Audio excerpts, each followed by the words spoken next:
21 दिसंबर को तेल अवीव का आसमान थर्रा रहा था।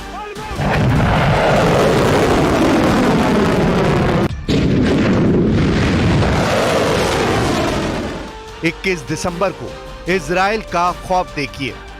यमन से हुआ ये मिसाइल हमला देखिए।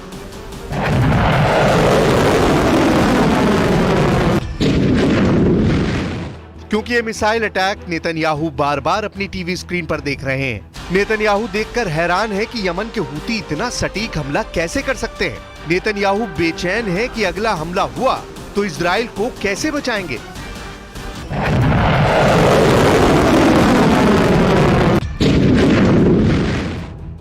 क्योंकि 21 दिसंबर को यमन के हूती ने तेल अवीव पर जिस मिसाइल से हमला किया, उसके आगे इजराइल का वर्ल्ड फेमस मिसाइल डिफेंस पूरी तरह फेल हो गया।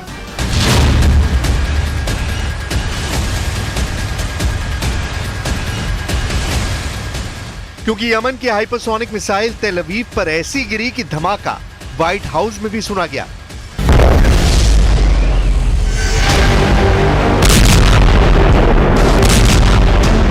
वो इसलिए क्योंकि इजराइल का नया डर 21 दिसंबर नहीं, अब 13 अप्रैल और 1 अक्टूबर वाला अटैक बनने जा रहा है।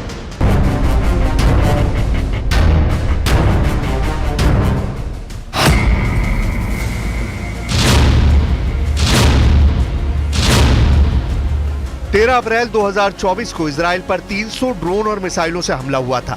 तो 1 अक्टूबर 2024 को ईरान ने इजराइल पर 200 बैलिस्टिक मिसाइल फायर की थी।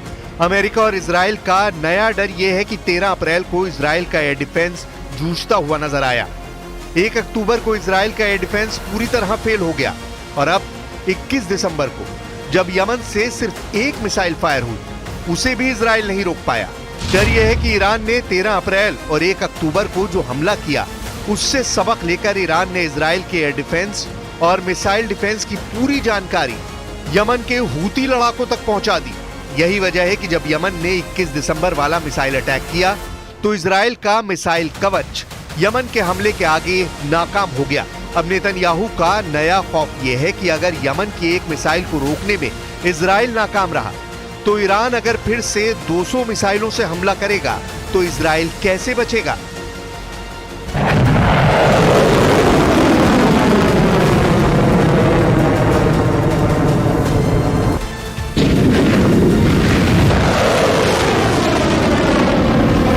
איננו מסירים את עינינו מאיראן שמאיימת להשמיד אותנו, ואנחנו נחושים למנוע מאיראן להשיג נשק גרעיני וגם נשק אחר שיכול לאיים על ערינו ועל יישובינו.